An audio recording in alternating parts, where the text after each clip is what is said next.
Hello दोस्तों, मैं मनोज कुमार। आप सभी लोगों का हमारे चैनल मनोज केमिस्ट्री वाला में स्वागत है।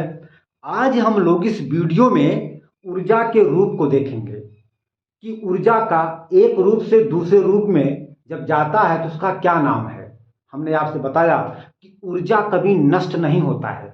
ना तो हम लोग ऊर्जा को नष्ट कर सकते हैं और ना ही हम लोग ऊर्जा को उत्पन्न कर सकते हैं। लेकिन हम लोग ऊर्जा को एक रूप से दूसरे रूप में बदल सकते हैं। मतलब क्या हुआ कि ऊर्जा का रूप परिवर्तित हो सकता है। ऊर्जा का रूप परिवर्तित हो सकता है, लेकिन ऊर्जा कभी नष्ट नहीं होती है। ऊर्जा कभी उत्पन्न नहीं किया जा सकता है। ऊर्जा एक रूप से दूसरे रूप में परिवर्तनशील है, परिवर्तित किया जा सकता है, लेकिन ऊर्जा को हम लोग नष्ट नहीं कर सकते। तो आइए आज हम लोग इन सब का यहाँ पर कुछ एग्जाम्पल देखेंगे, समझेंगे। आइए देखा जाए। जैसे मान लीजिए यहाँ पर दिया गया है बिजली के बल्ब का जलना।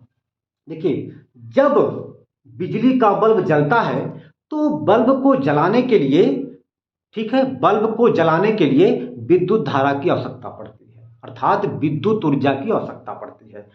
तो आपने देखा होगा जब बल्ब जलता है तो बल्ब के जलने से प्रकाश उत्पन्न होता है तथा साथ ही साथ बल्ब गर्म हो जाता है। मतलब विद्युत ऊर्जा खर्च हुई, बल्ब को जलाने में विद्युत ऊर्जा खर्च हो गई और वही विद्युत ऊर्जा प्रकाश ऊर्जा में तथा उष्मीय ऊर्जा में बदल गई। यानी कि विद्युत ऊर्जा प्रकाश ऊर्जा में और साथ ही साथ उष्मीय ऊर्जा में परिवर्तित हो गया, बदल गया। तो जब बल्ब जलता है तो बल्ब को जलाने के लिए विद्युत ऊर्जा की आवश्यकता पड़ती है, विद्युत की आवश्यकता पड़ती है।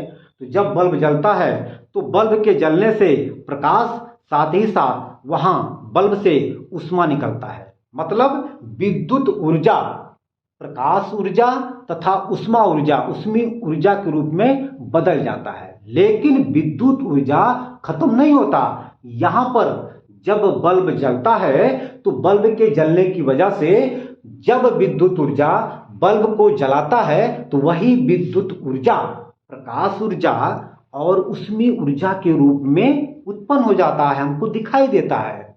ठीक है ना? तो ये है आपका, ठीक है ना। तो दूसरा है घरों में लगे बिजली के उपकरणों का प्रयोग।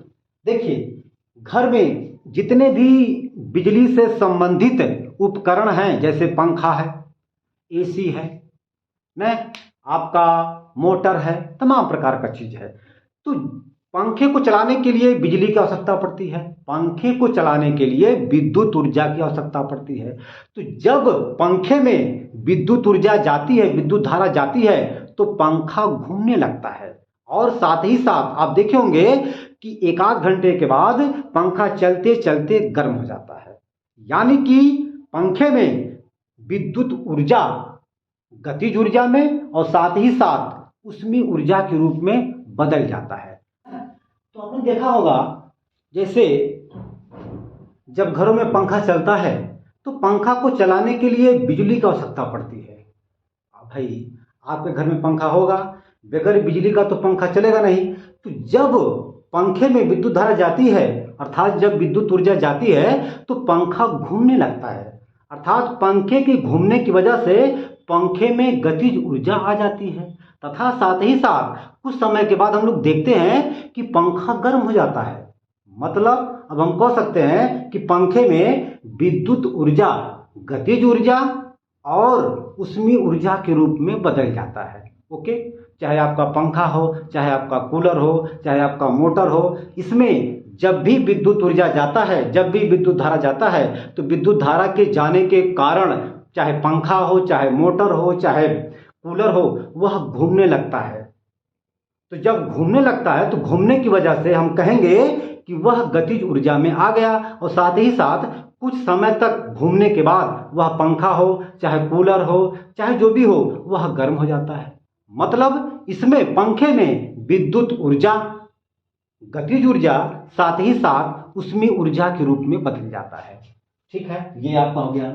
इसके बाद आपका डायनेमो है। आप लोग देखे होंगे कि डायनेमो जो है पहले जो है साइकिलों में पीछे लगता था, तो डायनमो का काम यह था कि डायनमो जो है वो साइकिल के चक्के के साथ घूमता रहता था। तो जब डायनमो घूमेगा तो उसके घूमने की वजह से वहां से विद्युत ऊर्जा मतलब विद्युत धारा पैदा होता है। तो हम लोग डायनमो से तार को जोड़ करके आगे साइकिल के आगे एक बल्ब लगा देते थे तो बल्ब जलता था। तो कहने का मतलब ये हुआ कि जब डायनमो चलता था तो चलने की वजह से डायनमो में गतिज ऊर्जा उत्पन्न हो जाती थी और गतिज ऊर्जा के उत्पन्न होने की वजह से विद्युत धारा उत्पन्न हो जाता था। अब हम कह सकते हैं कि डायनमो से विद्युत उत्पन्न करना, तो डायनमो से जब डायनमो चलता था तो डायनमो में गतिज ऊर्जा से गतिज ऊर्जा विद्युत ऊर्जा में बदल जाता है। जब डायनमो चलेगा तो चलने की वजह से डायनमो में गतिज ऊर्जा उत्पन्न हो जाएगा और जब गतिज ऊर्जा उत्पन्न हो जाएगा तो डायनमो के चलने की वजह से विद्युत धारा पैदा हो जाती है। अब हम कह सकते हैं कि डायनमो में गतिज ऊर्जा, ठीक है, गतिज ऊर्जा वह विद्युत ऊर्जा में बदल जाती है, जिसकी वजह से हम लोग डायनमो की सहायता से, ठीक है ना, बल्ब वगैरह जला सकते हैं। ठीक है, आपका जो है लालटेन का जलना क्या है? चौथा, लालटेन का जलना। लालटेन का जलना, इसमें क्या होता है? तो जब लालटेन जलता है तो लालटेन में मिट्टी का तेल होता है, तो मिट्टी के तेल में रासायनिक क्रिया होती है और वह रासायनिक क्रिया की वजह से लालटेन में, जब लालटेन जलता है तो जल मतलब ये हुआ कि जब लालटेन में मिट्टी का तेल होगा तभी लालटेन जलेगा। तो जैसे लालटेन को हम जलाएंगे तो उस मिट्टी के तेल में रासायनिक अभिक्रिया होना शुरू हो जाता है और रासायनिक अभिक्रिया की वजह से लालटेन जब जलता है तो लालटेन के जलने से वहां से ऊष्मा और प्रकाश निकलता है।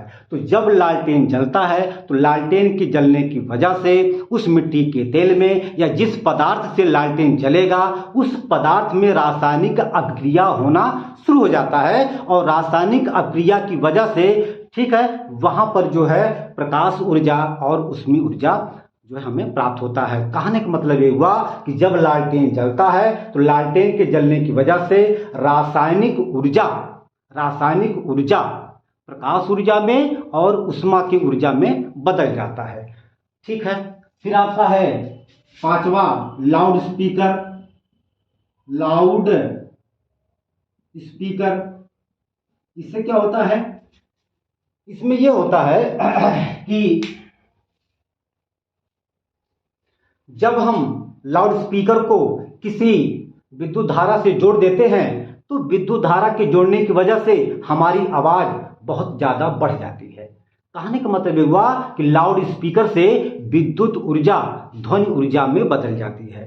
भाई अगर बिजली नहीं रहेगी तो लाउड स्पीकर नहीं चलेगा, तो हम लोग बोल नहीं पाएंगे।